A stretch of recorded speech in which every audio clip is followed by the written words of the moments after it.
نبیل ایک عام سا نوجوان تھا، لاہور میں رہتا تھا اور حال ہی میں ایک پرانی کوٹھی کرائے پر لی تھی۔ اس کی نوکری شہر کے ایک اسکول میں لگی تھی اور وہ سکون کی تلاش میں زیادہ خاموش اور الگ تھلگ جگہ چاہتا تھا۔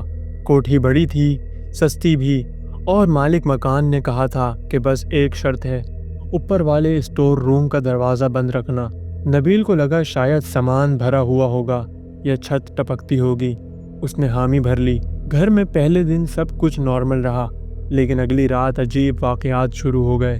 رات 2 بجے کے قریب اسے محسوس ہوا جیسے کوئی سیڑھیوں پر آہستہ آہستہ چل رہا ہو۔ اس نے دروازہ کھول کر دیکھا، لیکن کوئی نہیں تھا۔ تیسرے دن نبیل نے گھر کی صفائی کے دوران اتفاقاً اسٹور روم کا دروازہ کھول دیا۔ اندر دھندلا سا اندھیرا تھا اور ایک ہی چیز نمایاں نظر آئی، ایک بڑا سا پرانا آئینہ۔ آئینے پر مٹی جمی ہوئی تھی، جیسے بہت عرصے سے کسی نے اسے صاف نہ کیا ہو۔ جب نبیل نے اسے کپڑے سے صاف کیا تو ایک لمحے کے لیے ایسا لگا جیسے آئینے میں کھڑا عکس اس جیسا نہیں تھا۔ نبیل چونک گیا، لیکن خود کو سمجھایا کہ یہ تھکن یا روشنی کا کھیل ہوگا۔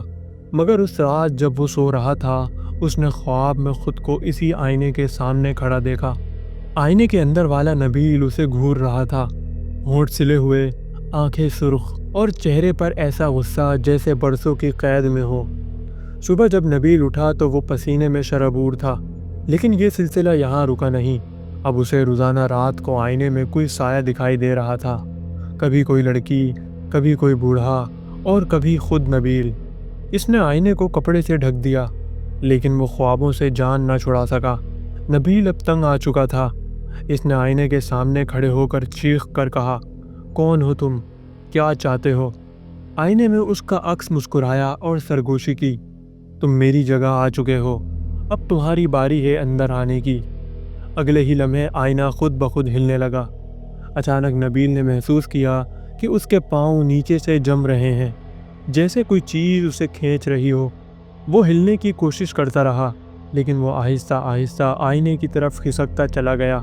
ایک لمحے کے لیے وہ چیخا، مگر آواز باہر نہیں نکلی، اور اگلی ہی سانس میں وہ آئینے کے اندر تھا۔ اب نبیل کا تو کوئی پتہ نہیں، لیکن آج اس کوٹھی میں نیا کرایہ دار رہتا ہے۔ وہ کہتا ہے کہ کبھی کبھار اسے ایسا لگتا ہے جیسے آئینے میں کوئی اور چہرہ بھی نظر آ رہا ہے، بالکل نبیل جیسا، لیکن آنکھوں میں درد، نفرت اور قید کا احساس لیے۔